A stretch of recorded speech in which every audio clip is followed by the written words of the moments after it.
It's Friday, the 14th of May. The year is 2021. The sun is low in the sky, and the densely packed, besieged Gaza Strip is holding its breath.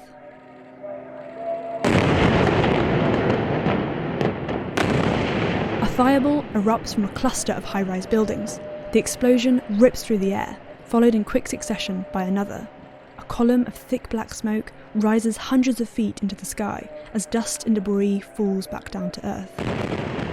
And then another. A fireball and a deafening blast bellows across.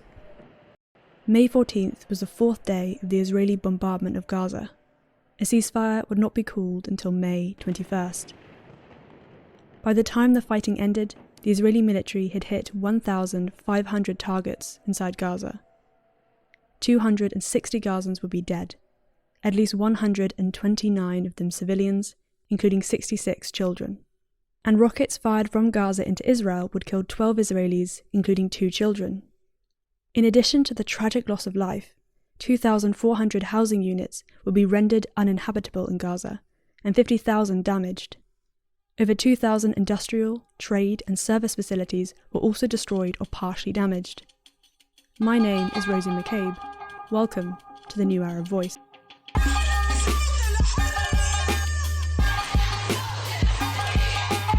Gaza has witnessed multiple rounds of violence. Responding to rocket attacks fired by Hamas, the controlling authority in the Strip, or other militant groups, Israel regularly unleashes devastating, often disproportionate attacks from the air. As well as the awful loss of life, the destruction of property and businesses compounds the hardships of the people of Gaza. 1 year on from the most recent Israeli attacks, reconstruction efforts in Gaza, which have been blockaded by Israel for 15 years, have failed to gather momentum. This time of the year definitely is bringing back personal memories as well that are very hard.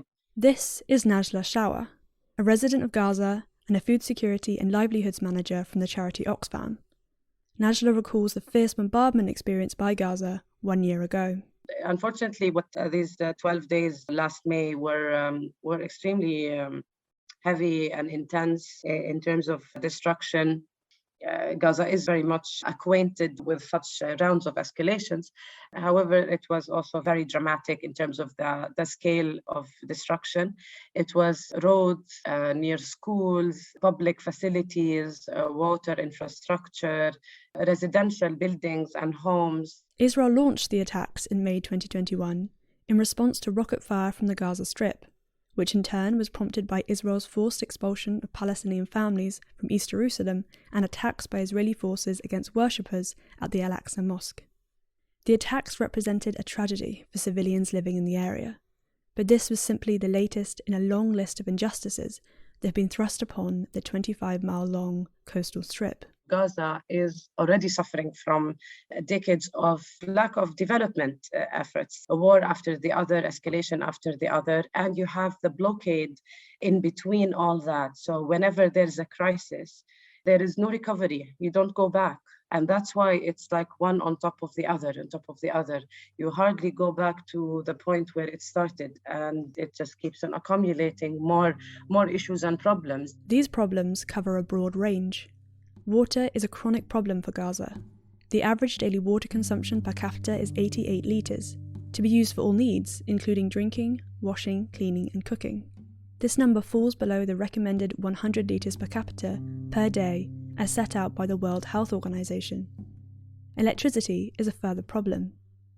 People in Gaza can expect as little as 4 hours a day, resulting in a heavy reliance on generators. And the lack of electricity also hinders the work of pumps that bring water from wells.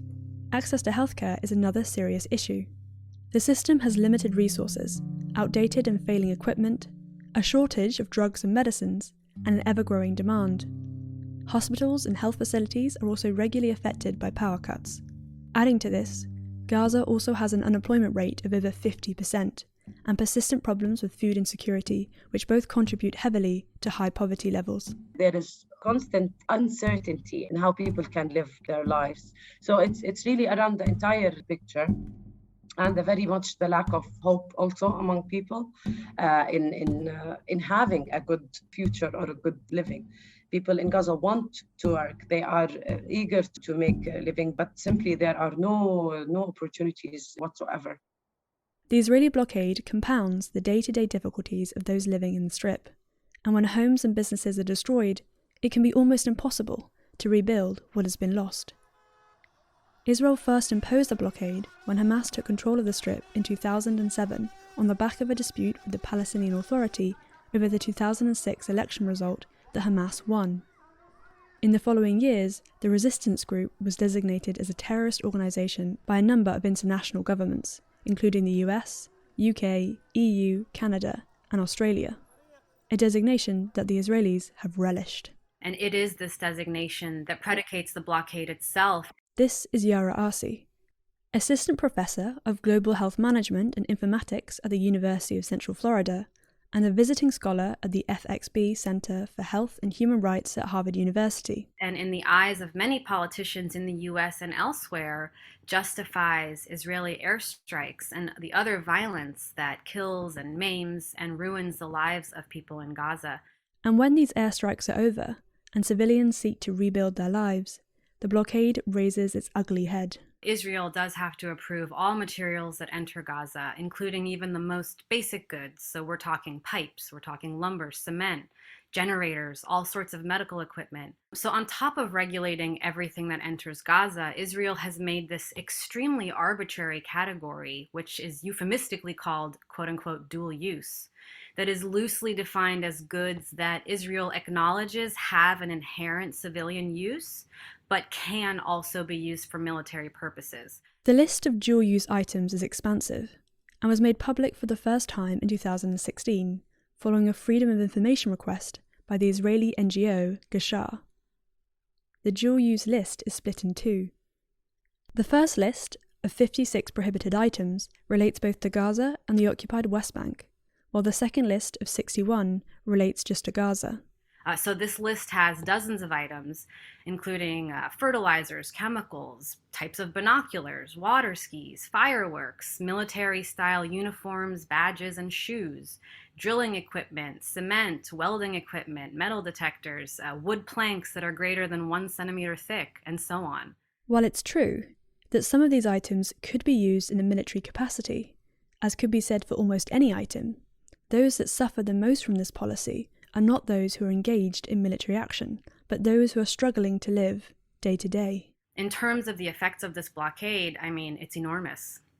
It not only blocks and delays the import of needed items, but it has made economic development so impossible in Gaza that it has secondary effects like increasing the unemployment rate, which is at nearly half the population. It contributes significantly to food and water insecurity. It prevents timely access to healthcare and prohibits certain forms of healthcare, especially cancer care, from being available in Gaza at all. It disrupts all aspects of civilian life in Gaza.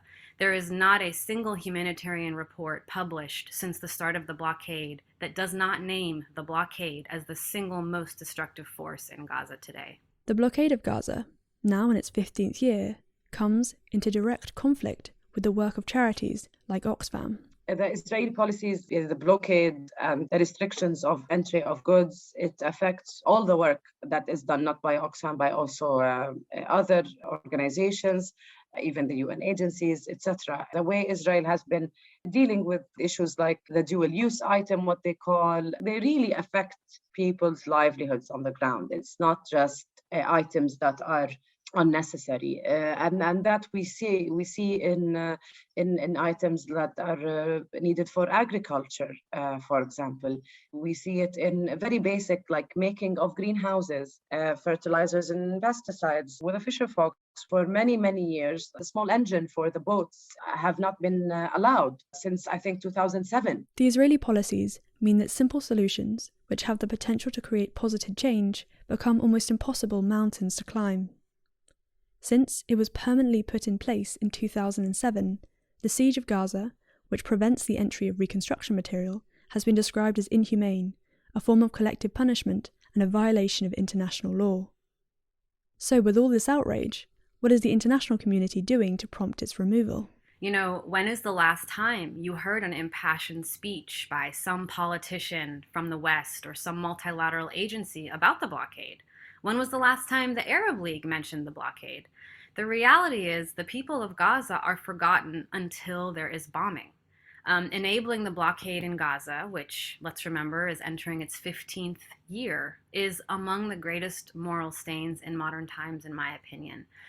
The international powers, and I even hesitate to use this phrase because it seems to be increasingly meaningless, have completely accepted Israel's arguments that this blockade is somehow based on security, the same blockade that their own NGOs say causes wide-scale suffering among this civilian population of 2 million, half of whom are children. For years, foreign governments have chosen to stand by and give Israel almost free rein over the lives of Palestinians, including with the blockade of Gaza, leaving the citizens of the Strip with little hope for real change.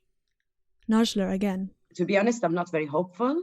As a Palestinian, I'm not saying that we should not, as the international community, should continue this pressure, but also we should be honest with ourselves. We know that even with the governments that do pressure, they do it with some shyness and some, reservations, just open it a little bit so that we keep some humanitarian assistance or some, it's not at all the way we or Palestinians would like to have it.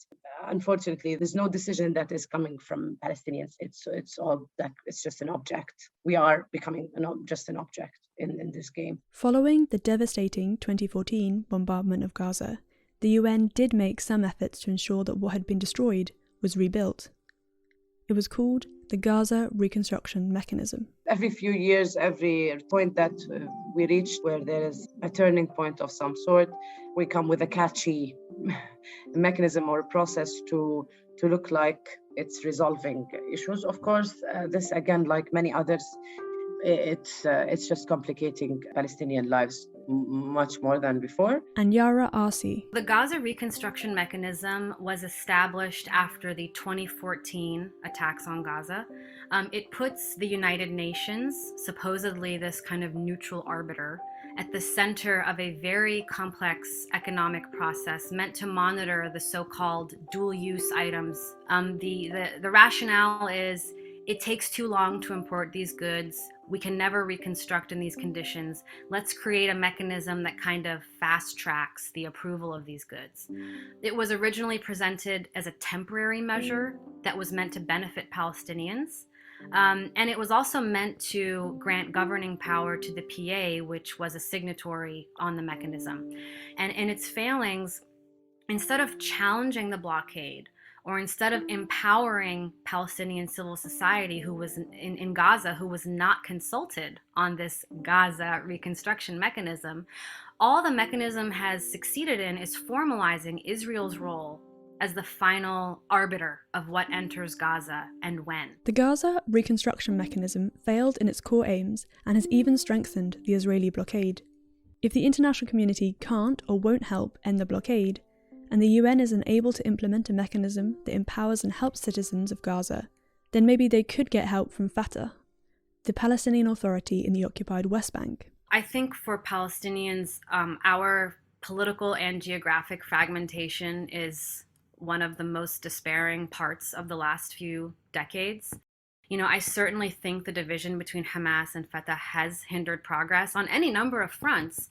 But I also think this is one of those many barriers that is almost more rhetorical than practical.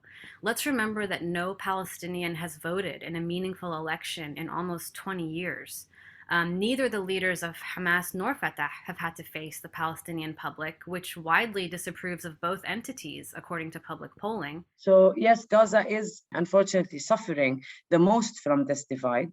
There has to be more efforts towards making the two actually work together, but the international community is not helping with that. Since the elections and the results of the elections, they have been increasing this gap, or building the gap until it's now, you see, it's impossible. We don't see it possible that they will go back to together and actually work together. And it's very unfortunate because it is affecting people's lives in many different ways. Fatah in the occupied West Bank and Hamas in Gaza have been locked in a sour disagreement since Hamas took control of the Gaza Strip, making it unlikely that Fatah would come to Gaza's aid to end the blockade. Not least of all because Fatah is situated in the occupied West Bank and are also dealing with their own problems related to Israeli occupation. Prospects for a political solution that will bring an end to the blockade and allow for the free flow of materials needed for reconstruction look vanishingly slim. But that doesn't mean that help can't come from foreign countries. Often, in the immediate aftermath of Israeli attacks, Gaza appeals for an injection of financial aid. And faced with images of civilians bombed out of their homes, the pledges are made. The key word there is pledged. Like many other humanitarian issues, many donors pledge funding that they never actually deliver. And this is increasingly the case for Gaza, especially from the Arab donors who put out the largest statements about donating money to Gaza. And then when you look at what was actually fulfilled, it's often very little. So when you hear billions have been pledged to Gaza, there are sites that compile how much has actually been dispersed. Following the conflict in 2014, world leaders pledged over $5 billion for reconstruction, redevelopment, and government assistance. 6 months later, just $300 million had reached the territory, a fraction of what was needed. Some donors privately expressed reticence about delivering financial reconstruction aid when the prospects for more violence and more destruction was so high. Unfortunately, this is something that Gazans got used to. Empty promises because of the politics of this all.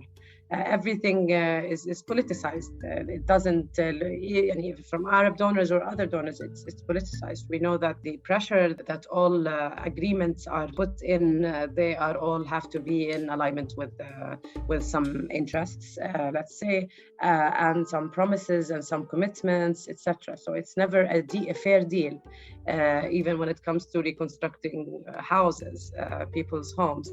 And from what I know personally, at least that the 2014 war was the reconstruction actually still didn't finish. There are some remaining homes that were not rebuilt. You can't not only get back to baseline, but you can't develop something new with this kind of inconsistent, unpredictable humanitarian aid system, and that's on top of bombings that can take out entire apartment buildings, take out hundreds of homes in just a single minute. It's very hard to see real progress and development when you're constantly just rebuilding and clearing rubble once again. One of the reasons the blockade of Gaza persists, preventing the entry of reconstruction materials, is Israel's continued citing of the security situation. It was their reasoning for the blockade when they first imposed the restrictions, and they continue to lean heavily on it now. While it's not unfair to view rockets being fired into civilian areas as a security risk, the blockade of Gaza has now morphed, by Yara's assessment, into a form of collective punishment. But if your security, and I use security here in quotes, is reliant on a system that essentially imprisons millions of civilians, half of whom are children, prevents them from getting cancer treatments, prevents them from accepting scholarships to attend universities abroad, prevents them from fishing on their own coast as far as they would like, from building their own seaport or airport, from even importing certain types of foods, from marrying other Palestinians in the West Bank, is it really security? The argument here, when you really get to the core of it, that has to be understood as the fundamental foundation of this, is that all Palestinians are potentially dangerous. This is not an argument that anyone should accept.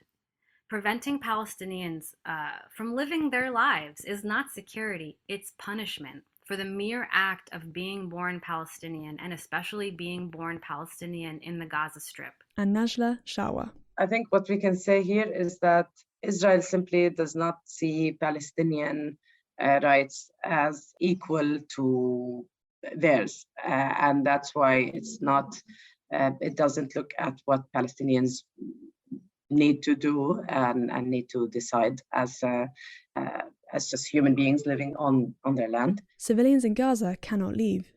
They are trapped inside an open prison of Israeli making, and the tight restrictions on the importing of materials stifles any opportunity for growing economic activity. That really prevents any potential for any real development. We see people working in the private sector across different fields, different areas are struggling, and they continue to have. You see how many factories were destroyed in the last May, escalation affecting entire sectors like agriculture and others, just to name one example. All the efforts that have been made since 2014 to 2022 has been enormous from Palestinians themselves to try and recover and rebuild as much as possible. And you see how hard it is on the ground, and where they can reach and manage to a certain extent, but then immediately it gets blown down, whether with a restriction on export or import, raw material, essential raw material, textile, wood, etc. Gaza has potential on all that, but the game continues to be played in a way where you don't reach any stability or any real development. With the prospect of devastating violence always threatening to come over the horizon, Oxfam and other charities and NGOs working in Gaza must adapt their work in the knowledge that within a couple of minutes and a plane flying overhead, it could all be destroyed. The way to do it is that you plan for more crisis. Unfortunately, in such a context, is that you continue to plan for the normal, which is the normal of having recurrent shocks for a place like Gaza. On the side, you try to do as much as possible of the technical work, the work on capacity, knowledge sharing, besides the physical support, the actual support.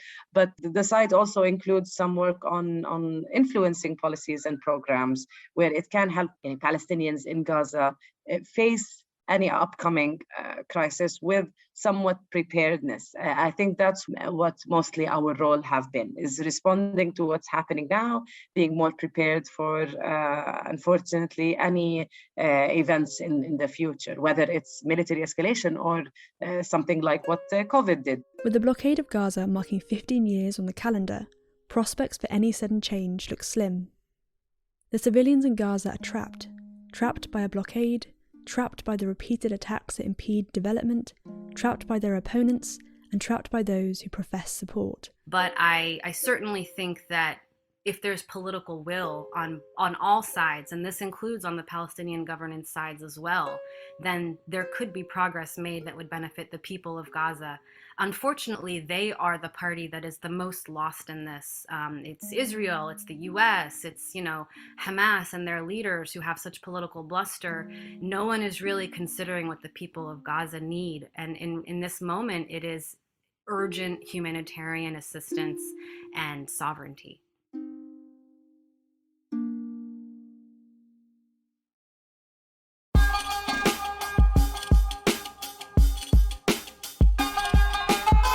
The New Arab Voice was produced and written by Hugo Goodridge and presented by me, Rosie McCabe, with additional help from Karim Trabusi. Our theme music was by Omar El-Fil. The New Arab Voice will be back next week. Until then, you can find all our previous episodes on all major podcast platforms. You can also check out our Instagram page and Twitter account, both at The New Arab Voice, for additional content. You can subscribe to the podcast so you never miss an episode, and you can also rate and review, which helps us spread the word. Don't forget to follow The New Arab on Facebook, Twitter and Instagram for all the latest news from the region.